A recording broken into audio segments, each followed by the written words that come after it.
light of the questions. Ya, berkaitan dengan pertanyaan Bapak yang tadi. Okay, you look at me. Ya, tolong perhatikan sini. Why it's not Ismail? I'll tell you why. Ya, mengapa yang dipersembahkan bukan Ismail? Saya akan jelaskan. Genesis 22 story, sacrificing Isaac story, is the type of the crucifixion of Jesus Christ and his resurrection. Ya, peristiwa yang terdapat dalam Kejadian pasal 22 di mana Abraham mempersembahkan anaknya Ishak, ini adalah gambaran dari apa yang akan Yesus kerjakan di atas kayu salib. Ini adalah gambaran dari Yesus Kristus. Here in the Old Testament, Abraham is the type of Father God. Ya, jadi dalam cerita ini Abraham itu adalah gambaran dari Allah Bapa. Okay, and Isaac is a type of Jesus Christ. Dan Ishak itu gambaran dari Yesus Kristus.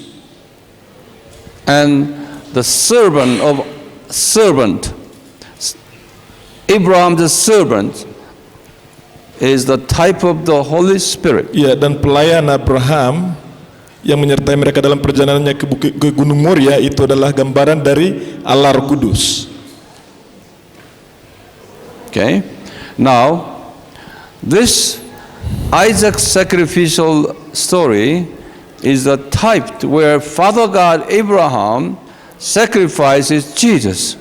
Ya, peristiwa dalam di mana Abraham mengorbankan anaknya Ishak ini adalah gambaran ke depan di mana Allah akan mengorbankan anaknya Yesus Kristus. Remember that? All Bible stories are story on Jesus Christ. Ya, kita ingat bahwa semua cerita dalam Alkitab itu berkaitan dengan Yesus Kristus.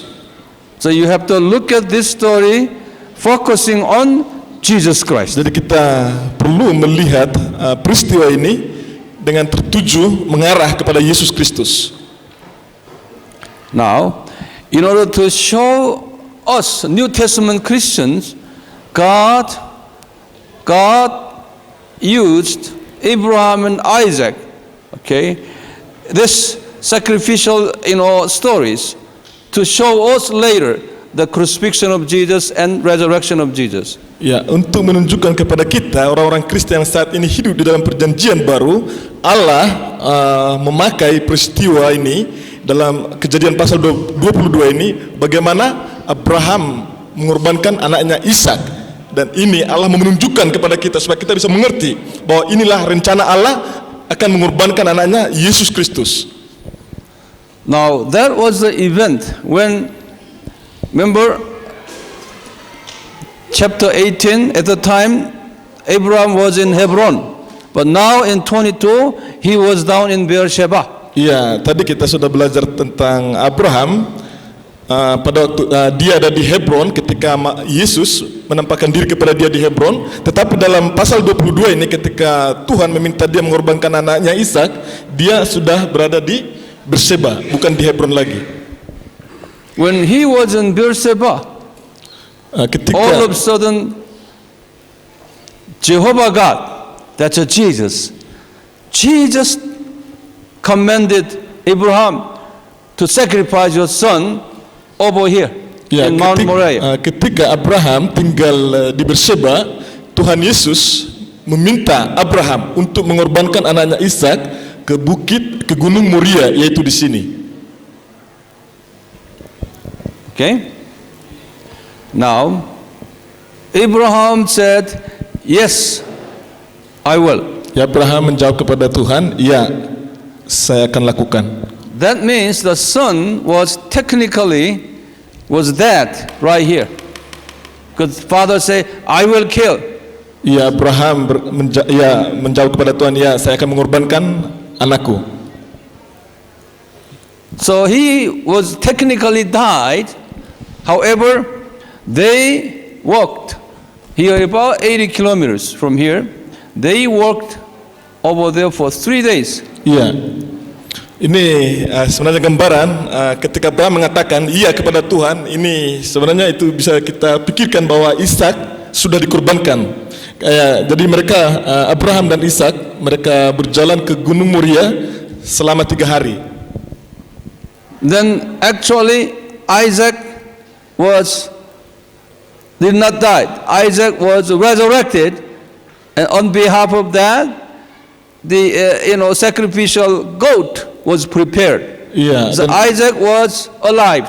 Iya. Dan setelah mereka sampai di Gunung Moria, Ishak itu tidak jadi dikorbankan, tetapi di sana ada seekor domba yang tersangkut di pohon dan inilah yang dikorbankan. So that Jesus died, and in 3 days later he resurrected. That story was shown here. Iya, jadi inilah gambaran tentang Yesus. Ketika Yesus datang ke dunia ini, dia mati di atas kayu salib dan 3 hari kemudian dia bangkit. And also, this is a Mount Moriah here. Di sini ini adalah Gunung Moria. When they arrived right here, now this is Abraham, Isaac, okay, and his servant here, and the horse, whatever. And he said this, Abraham, this is Abraham. Ya, ini Abraham. Abraham said to his servant, Abraham berkata kepada pelayannya, you stay here. Ya, tunggu di sini. I will sacrifice here for God, okay? And then we will come back. In Ya, other words, we means this is Isaac. Ya. These two said, he didn't say, I will come back. He Yeah. said, we will come back. Ya. That means Isaac will not be sacrificed. Ya. Okay, he will be sacrificed, but he will resurrect by way of providing goat. So he will come back. So Abraham knew Isaac will resurrect. Ya. Okay, he will resurrect. Ya, ketika mereka sampai di kaki gunung ini, Abraham berkata kepada hambanya, tunggulah di sini. Kami akan mempersembahkan kurban kepada Tuhan di atas gunung ini, dan setelah itu kami akan kembali kepadamu. Abraham berkata kepada hambanya, kami akan kembali. Dia tidak berkata saya akan kembali. Jadi ini menunjukkan bahwa Abraham tahu walaupun dia mengorbankan Ishak, ini anaknya ini akan bisa dibangkitkan oleh Allah kembali. Karena itu dia mengatakan kami. Dia tidak mengatakan saya akan kembali, tapi dia mengatakan kami akan kembali. Jadi ini adalah tadi gambaran dari Yesus Kristus bahwa dia akan dikorbankan di atas kayu salib dan dia akan bangkit kembali. You open your Bible, you just read it. Chapter 22. Ya, untuk lebih jelas, mari kita membuka dalam Kejadian pasal 22. You just read it, verse 4 and 5. Iya, ayat 4 dan 5. Ketika pada hari ketiga Abraham melayangkan pandangnya, kelihatanlah kepadanya tempat itu dari jauh. Kata Abraham kepada kedua bujangnya itu, tinggallah kamu di sini dengan keledai ini. Aku beserta anak ini akan pergi ke sana. Kami akan sembahyang, sesudah itu kami kembali kepadamu. You see in verse 5, I and the baby. Yeah. I and my son will come back. Ya, di sini Abraham berkata kepada bujangnya bahwa kami akan kembali. Dia tidak berkata saya akan kembali. That's why in verse 14 later said, Abraham, he named that location is Jehovah Jireh. Itu sebabnya dalam ayat 14 Abraham menamai tempat itu Jehovah Jireh, artinya Tuhan menyediakan. Yeah. Jehovah Jireh means is prepared. Jesus is prepared on this. Ya, Jehovah Jireh artinya Tuhan yang menyediakan. That's why later, 2,000 years later, Jesus actually died on the Mount Moriah. Ya, itu sebabnya 2000 tahun kemudian Yesus disalibkan dan mati di Gunung Moria, sama tempat Abraham mempersembahkan mereka mempersembahkan anaknya Ishak di sini. Tempat yang sama Yesus mati di Gunung Moria itu Bukit Golgota. Jadi itu tempat yang sama, Bukit Golgota dan Gunung Moria itu di sini. Okay? Ya, sama, Golgota dan Gunung Moria. That's why King Solomon built the temple on this site. Ya, itu sebabnya Raja Salomo juga membangun bait suci Allah di sini, Yerusalem, yaitu pas di Gunung Moria ini. Exactly the same spot. Ya, Okay. persis tempat yang sama. Now, later in AD 70, the temple was destroyed. Ya, setelah itu pada tahun 70 Masehi, bait suci Yerusalem itu dihancurkan. That land, Mount Moriah, was empty.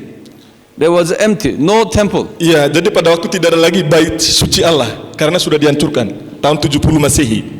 Later, when Muslims invaded Jerusalem, Ya, ketika Muslim beberapa waktu kemudian menduduki Yerusalem, it was about 8700. yaitu pada tahun 700 Masehi.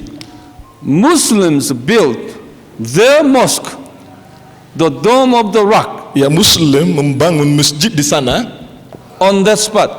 There are two Ada dua Dome of masjid. the Rock and Al-Aqsa. There are two temples. Iya, ada dua masjid yang dibangun di sana. Dalam bahasa Inggrisnya The Dome of the Rock. Saya kurang tahu ini. Pertama adalah kubah batu, Kubah batu. kubah batu dan Al-Aqsa. Iya. Al-Aqsanya kubah emas atau disebut dengan Masjidil Aqsa.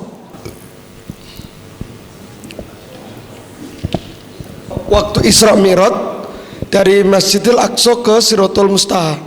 Pernah dengar istilah Isra Mi'raj? Ya, itu berangkat dari cerita ini. Masjidil Aqsa, Muhammad Mi'raj, maka disebut Isra Mi'raj. Itu. Pulang balik artinya begitu. Look at me here. Look at Ya, me here. tolong perhatikan ke sini. This is Saudi Arabia. Di sini letak Saudi Arabia. This is Arab Saudi. This is a Mecca. Sini Mekah, This is Jerusalem here. Yerusalem. Since you are living in this Muslim areas, Ya, you karena have to kita know semua all tinggal this. di tempat yang ya kita tahu ya, negara kita. This is Mecca. According to their hadith is their tradition. Ya. Okay, hadith. Menurut hadis, There is one tradition called the night flight. ya ada sebuah tradisi yang disebut dengan And Malam Nuzulul Quran. it's a night, it's flying. Ya. Write Malam down, Nuzulul Quran. write down.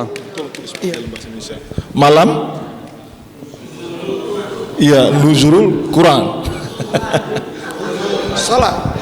Sebenarnya malam itu disebut Lailatul Qadar. Terang yang bersinar. Malam 1000 bulan disebut Lailatul Qadar. Okay. Here, the story is this.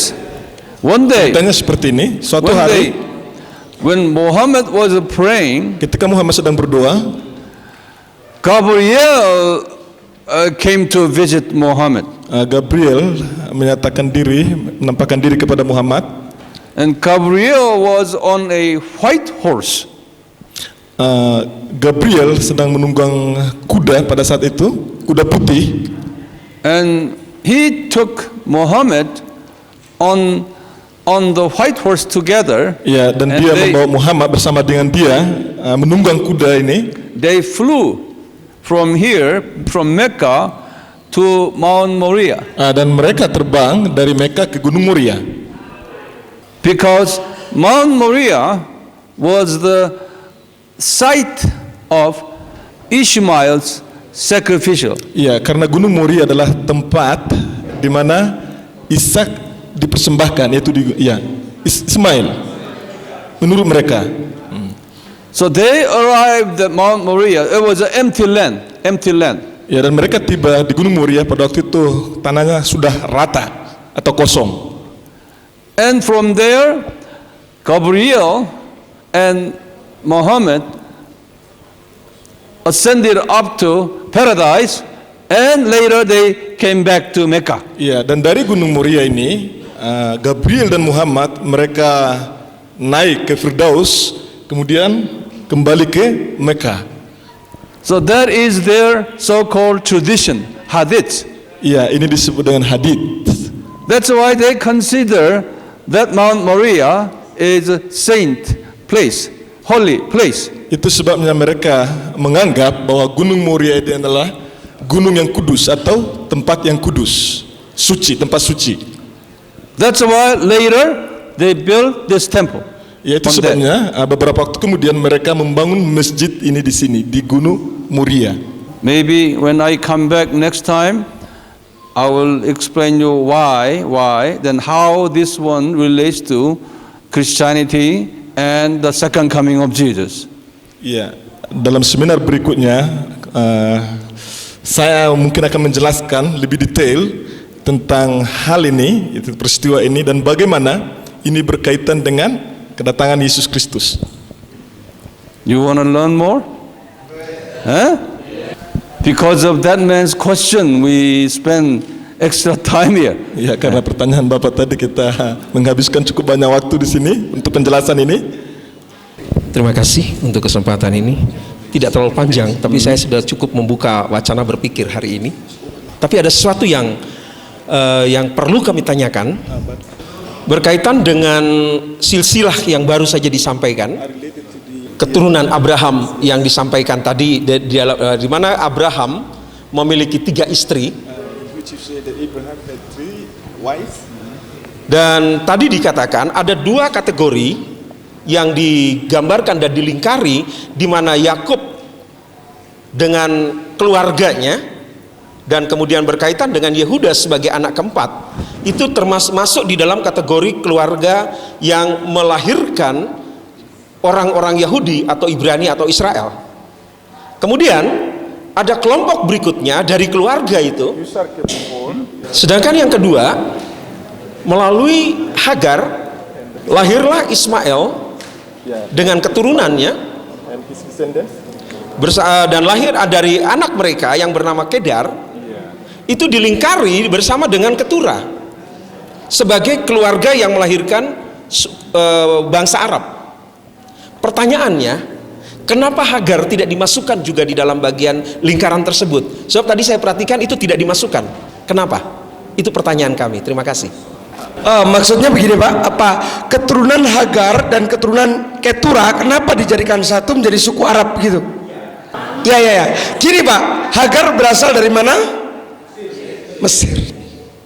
Next generation membentuk menjadi satu suku bangsa namanya Arab. Dan nubuatan Tuhan bahwa Ismail akan memperoleh 12 anak, ya kan? Dan dia menjadi bangsa yang besar. Bapak bisa lihat dalam 1 Tawarik pasalnya yang ke-1 ayat 29 sampai dengan yang ke-31. Di sana adalah nama-nama keturunan dari Ismail. Kemudian Keturah juga dimasukkan di sana sebagai apa? Gundik Abraham, tertulisnya dengan jelas. Dikarenakan dikatakan masuk dalam Zimran, Yoksan, Medan, ini dan sebagainya. Itulah semua keturunan Keturah. Nah, kenapa Hagar tidak masuk? Sebenarnya hanya proses penjelasan aja mungkin nanti. Kenapa Hagar tidak dimasukkan? Ya hanya mau melingkari aja kok Pak.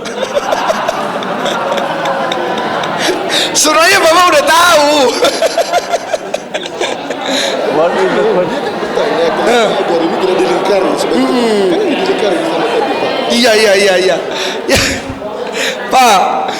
Ya, jadi tinggal melingkari aja, karena ini yang dituliskan hanya keturunannya. keturunan Hagar dan keturunan Ketura, lingkar. Secara otomatis mbok nih melok gitu Pak. Ketura descendant is Arab. Yes. Okay, thank you. And Hagar itu masuk Afrika, ya. Mesir itu Libya, Mesir itu masuk benua Afrika. Sedangkan Arab ini Asia, Turki dan sebagainya itu masuk Eropa. Kemudian Syria di Asia Timur Tengah dan sebagainya. Oke? Oh gitu. Keturunan campuran, makanya antara Ibrani dengan Mesir jadilah Arab. Oke? Campuran. Itu hanya menghasilkan aja. Karena waktu itu diusir kan ke tanah Sinear. Waktu itu Hagar dengan Ismail diusir dari rumah Abraham ke tanah mana? Sinear. Ya, di sana bumi dipijak, langit dijunjung. Artinya mereka menjadi suku tersendiri, berkembang. Kemudian Ismail mengambil istri orang Mesir, bukan orang Arab. Istrinya Ismail itu orang Mesir yang mungkin notabene keturunan dari ibunya. Ya wis nak golek neng mbok ya gitu kan. Jadilah ini suku Arab ini. Oke, clear Pak, tinggal ngelingkari aja kok. Mboknya melok. Yes, clear, very clear. Oke, next break time. The last night we studied the devil. Ya, tadi malam kita telah belajar tentang iblis. Remember number 1 to number 8. Ya, tingkatan malaikat yang telah jatuh dalam dosa itu iblis, dari tingkatan 1 sampai yang ke-8, tingkat 8. Okay, those devils are dwelling where? In Semua this air. iblis tersebut itu berdiam di udara. Okay, yeah, devils are dwelling. That's why a Bible has some references about devils. Ya, Okay, itu would you sebabnya Alkitab open your Bible, memiliki referensi, beberapa referensi. The second Iya, yang Corinthians. pertama dari 2 Korintus 11 11, 14. Mari kita buka Alkitab dari 2 Korintus 11 14. Hal itu tidak usah mengherankan, sebab iblis pun menyamar sebagai malaikat terang. See, would you underline that it's the light here, Yeah. the angel of light. Ya, tolong garis bawahi malaikat terang. They disguised themselves as a angel of light. Iya, iblis menyamar sebagai malaikat terang. Those angel of light, many pastors even act as an angel of light. Iya, banyak pendeta yang juga menyamar sebagai malaikat terang. That's true. Ya, ini benar. So you have to know how to make distinctions. Jadi saudara perlu tahu untuk membuat perbedaan, mengetahui perbedaan. One of the gifts of the Holy Spirit is the discernment. Ya, salah satu karunia Roh Kudus adalah karunia apa itu ya namanya? Membedakan roh. Iya, membedakan roh. Yeah, discernment. That's why we are studying the Bible. Itu sebabnya kita belajar Alkitab. There will be many false teachers and false prophets. Ya, akan ada banyak pengajar-pengajar maupun nabi-nabi yang sesat. Especially the near the end time, God He prophesied that there will be many false teachers and false prophets. Khususnya menjelang akhir zaman, Allah telah menubuatkan bahwa akan ada banyak pengajar-pengajar ataupun nabi-nabi yang palsu. If a pastor do not teach Jesus, jika pendeta tidak mengajarkan Yesus Kristus, and teaching something else all the time, dan hanya mengajar itu hal-hal yang lain di luar Yesus, then you better check. ya saudara perlu mengecek pendeta tersebut. What is the pastor's job? Apakah tugas daripada pendeta? To witness Jesus Christ. Yaitu untuk menyaksikan atau bersaksi tentang Yesus. We are a servant of Jesus, Kita adalah hamba Tuhan Yesus, nothing else. tidak ada yang lain. All we have to do, we just talk about, teach about Jesus, Jesus, Jesus. Ya, satu-satunya yang harus kita lakukan adalah mengajar tentang Yesus Kristus. Now, what is the next verse here? Iya, ayat selanjutnya You just 1 read. Timotius 3 ayat 7. 1 Timothy. 1 Timotius 3 ayat 7. Hendaklah ia juga mempunyai nama baik di luar jemaat, agar jangan ia digugat orang dan jatuh ke dalam jerat iblis. You know, these devils always set up the snare. Iya, kita melihat bahwa iblis selalu memasang perangkap. When we catch a bird, we set up the snare. Iya, and sama seperti ketika kita mau menangkap burung, kita memasang jaring atau perangkap. so we should be able to see those snares. Jadi kita harus bisa melihat perangkap-perangkap tersebut. The spiritual eyes open. Iya, mata rohani kita perlu terbuka. Spiritual sensitiveness, Kepekaan rohani kita. spiritual feeling, Iya, bersama kepekaan rohani kita, spiritual smelling, ya kita bisa mencium secara rohani. spiritual hearing. Kita bisa mendengar secara rohani. You know, the 5 senses: Ya, kita memiliki 5 panca indera, smell menciuman, and hearing pendengaran, and seeing penglihatan, and tasting rasa, and then touching. perasaan, meraba.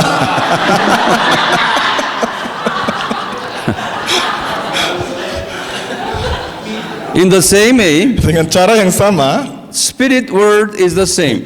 ya dunia roh juga sama. In a physical world, Dalam- if you have no smelling, then you are something wrong. Ya, dalam dunia jasmani, ketika penciuman kita itu terganggu, tidak bisa mencium, berarti ada sesuatu yang salah. If you cannot hear, Ketika kita tidak bisa mendengar, you are disabled. iya, kita juga dikatakan orang cacat. In the same way, in the spirit world is the same. Iya, sama dalam dunia roh. Okay? Same, exactly same. You Ya, are persis sama. leaders. Iya, saudara semua adalah pemimpin. Spiritual ear, Iya, pendengaran rohani. you have to know how to distinguish. Saudara harus bisa membedakan. Spiritual eyes, Mata rohani, you have to see snares. saudara harus melihat perangkap, harus bisa melihat dengan jelas apa ada perangkap. Spiritual smell, Iya, penciuman rohani. spiritual taste, Iya, perasaan rohani. and touching. Ya, kepekaan rohani. Iya, rasaan. All this Semua ini, sensitive. iya, kepekaan. That's why I say you wake up. Makanya saya katakan bangkit. Wake up means you gotta have these 5 parts. Bangkit artinya perlu membuka semua kelima bagian ini. Always alert. You just wake up. Selalu berjaga-jaga dan selalu bangkit. Paul was very sensitive to this. Iya, Paulus sangat sensitif tentang hal-hal seperti ini. True servant of Jesus or not can be determined by this. Iya, hamba Yesus Kristus yang benar atau tidak akan ditentukan melalui hal ini. The next, Selanjutnya dalam 2 Timotius 2 ayat 26, dan dengan demikian mereka menjadi sadar kembali karena terlepas dari jerat iblis yang telah mengikat mereka pada kehendaknya. yeah, it's the same. Ya, sama. The next is Matthew. Ya, selanjutnya Matius 24 ayat 28. I will explain to you Matthew now here. Ya, saya akan menjelaskan kepada saudara Matthew 24. dalam Matius ini, Matius 24. Let everybody open Bible. Ya, mari kita semua membuka Alkitab kita. Now, Dalam Matius 24. would you read verse 3 first? Iya, mulai ayat 3. Pertama kita baca ayat 3. Read it. Matius 24 ayat 3. Read it. Ketika Yesus duduk di atas bukit Zaitun, datanglah murid-muridnya kepadanya untuk bercakap-cakap sendirian dengan dia. Kata mereka, "Katakanlah kepada kami, bila manakah itu akan terjadi, dan apakah tanda kedatanganmu dan tanda kesudahan dunia?" Would you underline the signs of end time? You underline that. Nah, tolong garis bawahi tanda kesudahan dunia. In verse 3. Ya, You underline that. Your iya. Bible. Bagian terakhir dari ayat 3, tolong garis bawahi tanda kesudahan dunia. And Jesus had explained all the signs of his second coming. Iya, dan mulai ayat 4 ini Yesus menjelaskan tentang tanda-tanda akhir zaman. Now, one of the signs over here in verse 23. Ya, salah satu tanda dari akhir zaman terdapat dalam ayat 23. So 23 all the way to 28. Ya, mulai dari ayat 23 sampai ayat 28. Would you read it? Ya, saya akan bacakan mulai ayat 23 Starting sampai 23. 28. Ayat 23. Pada waktu itu jika orang berkata kepadamu, "Lihat, Mesias ada di sini," atau "Mesias ada di sana," jangan kamu percaya. Sebab Mesias palsu dan nabi-nabi palsu akan muncul, dan mereka akan mengadakan tanda-tanda yang dahsyat dan mujizat-mujizat, sehingga sekiranya mungkin mereka menyesatkan orang-orang pilihan juga. Camkanlah, aku sudah mengatakannya terlebih dahulu kepadamu. Jadi apabila orang berkata kepadamu, "Lihat, ia ada di padang gurun," janganlah kamu pergi ke situ. Atau, "Lihat, ia ada di dalam bilik," janganlah kamu percaya. Sebab sama seperti kilat memancar dari sebelah timur dan melontarkan cahayanya sampai ke barat, demikian pula lah kelak kedatangan Anak Manusia. Di mana ada bangkai, di situ burung nasar berkerumun. Okay. Now let's go back to verse 23. Ya, mari kita kembali ke ayat 23. Listen to me very carefully here. Ya, Okay? tolong dengarkan baik-baik. In verse 23, Jesus said this. One of the signs is this. Jesus is there, Christ is there, Christ is there, like this kind of things will happen. Ya, Yesus menjelaskan seperti ini tentang tanda-tanda akhir zaman. That means Mereka akan berkata, Mesias ada di sini, Mesias ada di sana, Mesias ada di situ. today, many Christians, liberal Christians, and religious pluralism Christians say this: Jesus is in Hinduism and Buddhism, even Islam. Iya, ini berarti ketika Yesus mengatakan jangan kamu percaya ketika ada orang berkata Mesias ada di sini, Mesias ada di situ, Mesias ada di sana. Ini berarti pada hari ini, pada saat ini ada banyak orang-orang Kristen, khususnya orang yang menganut pluralisme agama dan teologi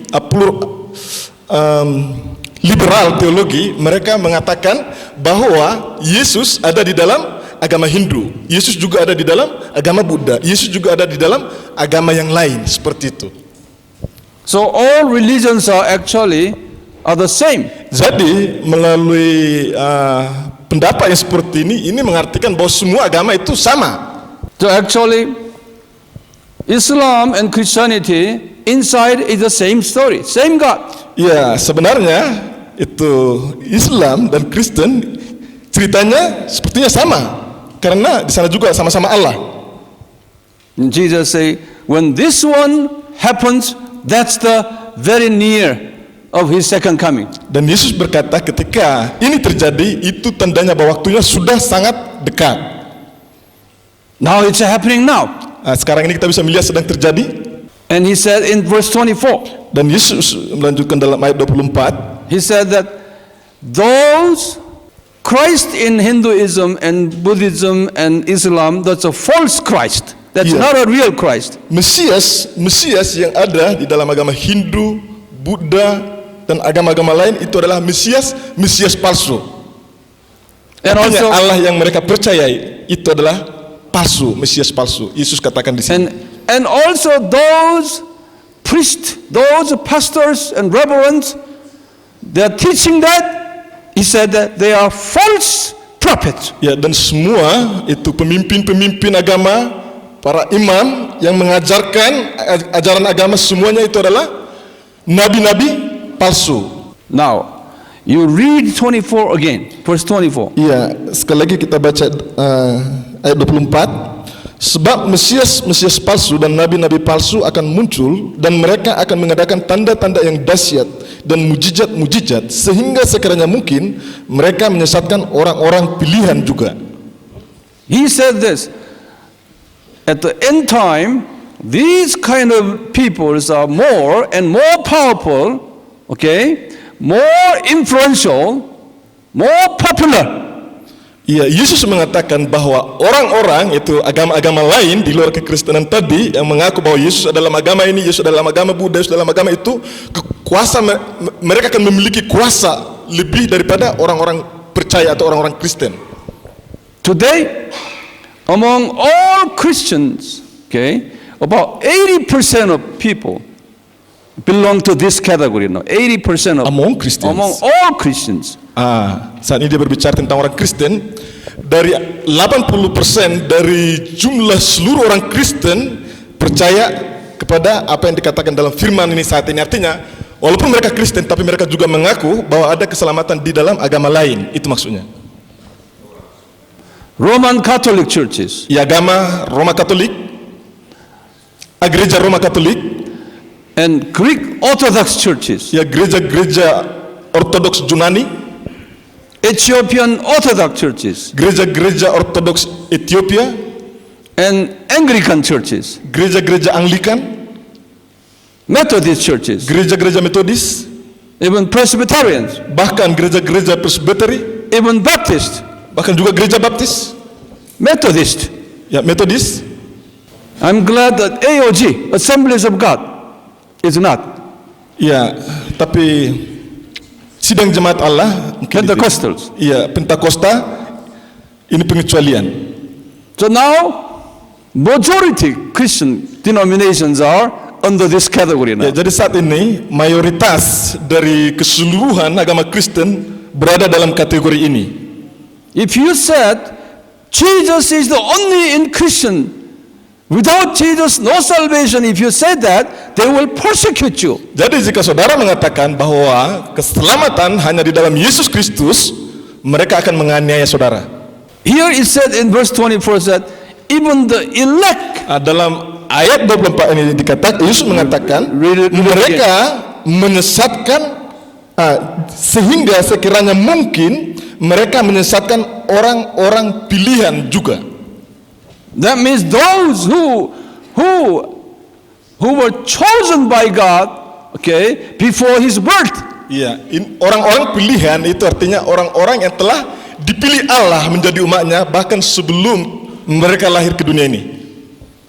Those people even be influenced by, affected by these teachings, and they will lose salvation.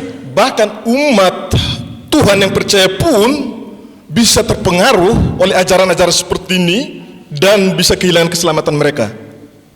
Once you accept that Muslim God and Christian God are the same, once you say that, then you cannot change your mind. Ya, sekali saudara menerima dan percaya bahwa Yesus juga ada di dalam agama lain dan keselamatan juga ada di dalam agama lain, maka You know why? keselamatan saudara bisa. Because verse 28 says, verse 28. Ya, karena dalam ayat 28 dikatakan. You look at verse 28. Ya, mari kita lihat ayat 28. Read it.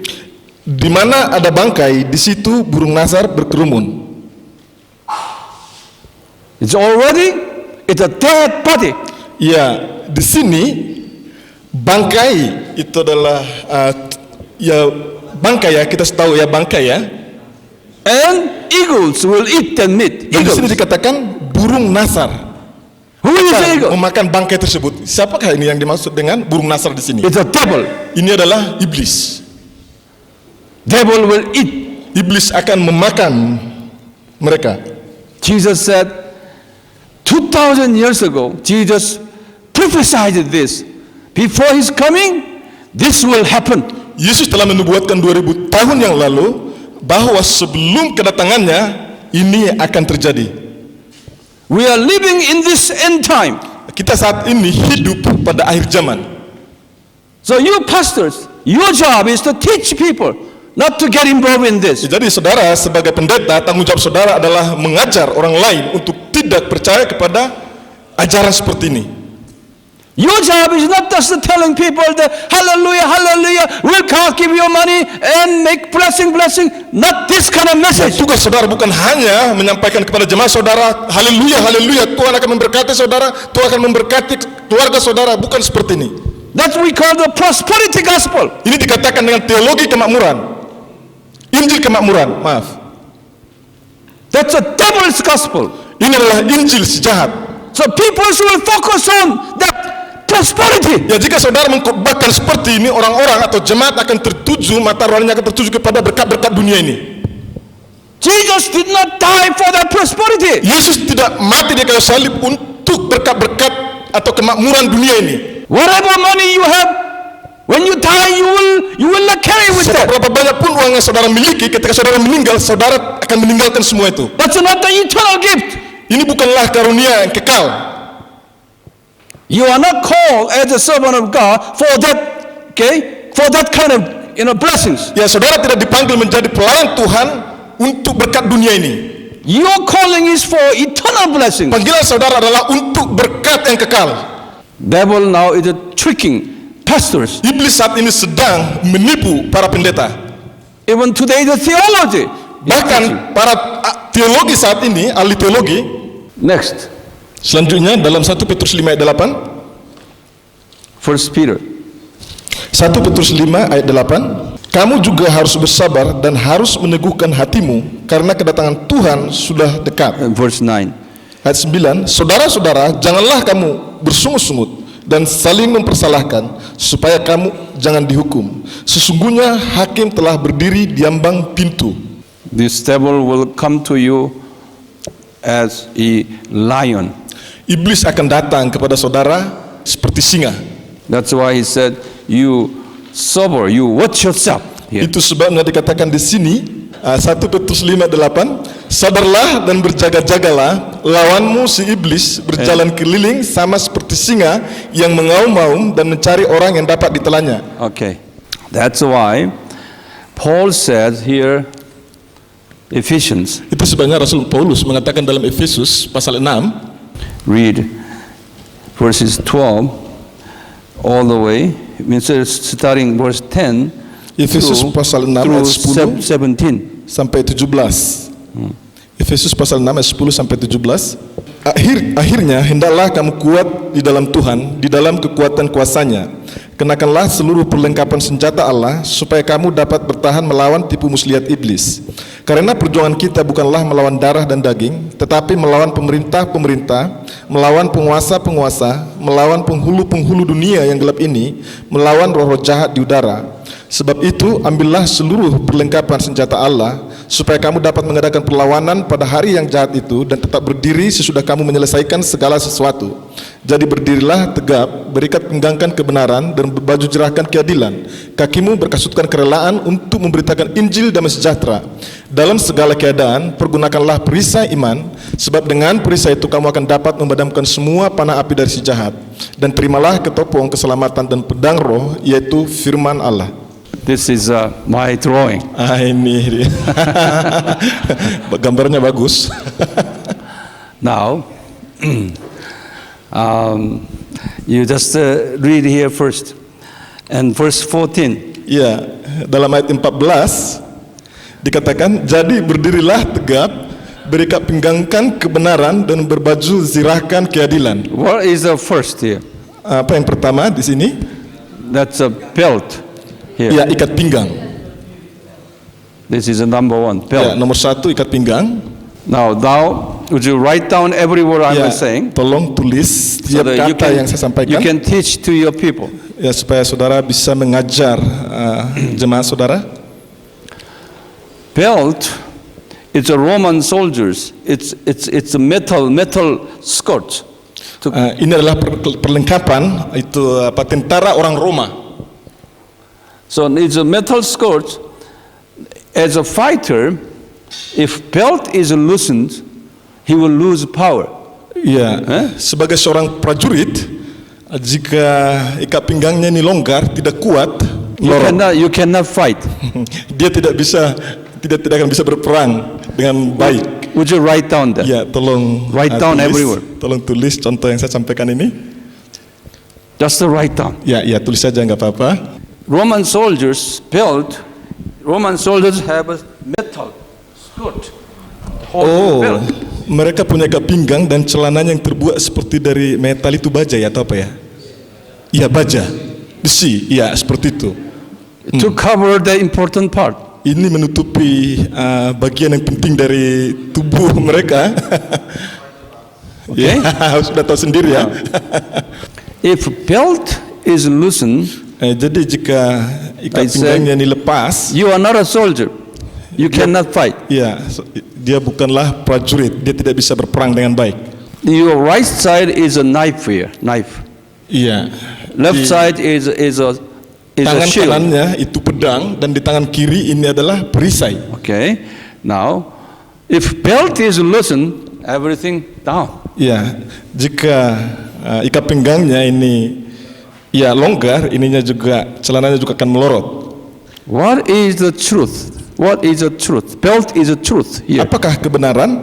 Ikat pinggang itu adalah kebenaran. The truth, Ya, dikatakan di sini berikat pinggangkan kebenaran. the truth is Jesus Christ. Dan kebenaran itu adalah Yesus Kristus. John 14:6. Ya, Yohanes 14 ayat 6. Repeat. Yohanes 14 ayat 6. Jesus say, I am the truth. Yesus mengatakan, aku adalah kebenaran. You have to be equipped with Christology. Saudara harus diperlengkapi dengan Kristologi. When you are equipped with Christology, then devil will be afraid of you. Ketika saudara diperlengkapi dengan Kristologi, maka iblis akan takut kepada saudara. Why God allow devil to attack you? Kenapa Allah mengizinkan si jahat menyerang saudara?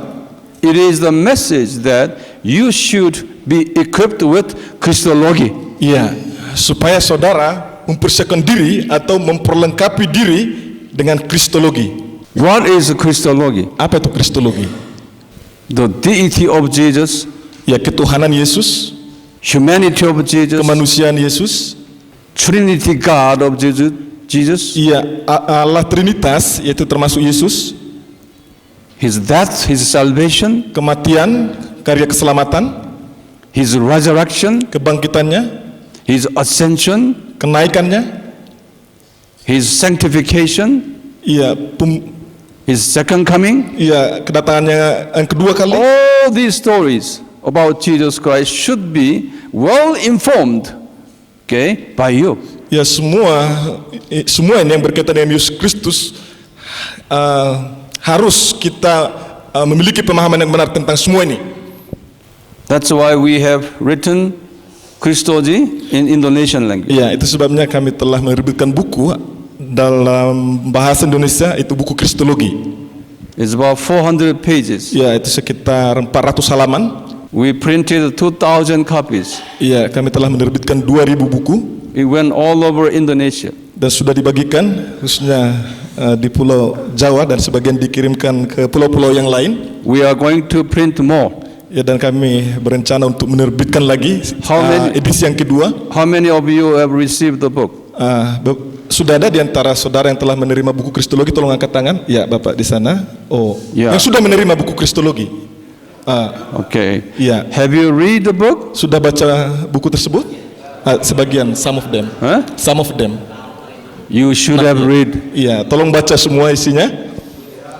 Not only reading one time, that's your textbook throughout your life. Ya, bukan hanya membaca sekali saja, tidak cukup. Terus berulang-ulang membaca sepanjang hidup saudara. Those who read the book. Would you raise your read Ya, book? sekali lagi, bagi yang sudah membaca buku tolong angkat tangan. Yang sudah selesai. Okay. Oh, Would you come Sudah up? selesai? Sudah selesai maksudnya. Those who read the book. Yang sudah selesai membaca bukunya.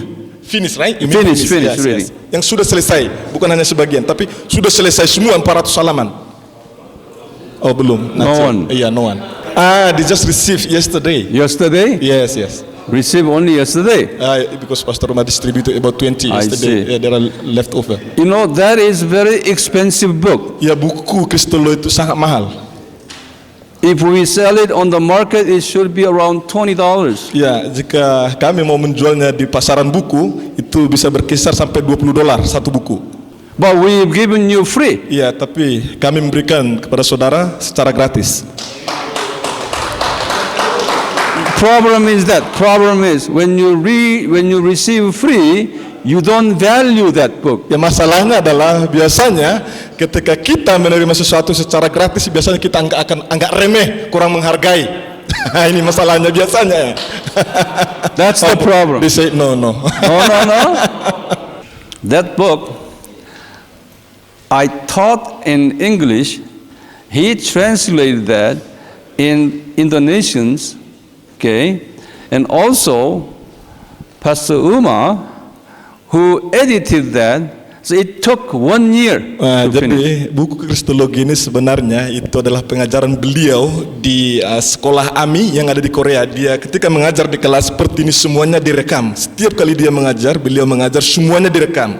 Jadi semuanya itu rekaman beliau kita jadikan buku. Jadi saya menerjemahkan ke dalam bahasa Indonesia dan Pak Umar itu yang mengedit. Jadi dibutuhkan waktu selama 1 tahun dari awal sampai selesai ini buku Kristologinya.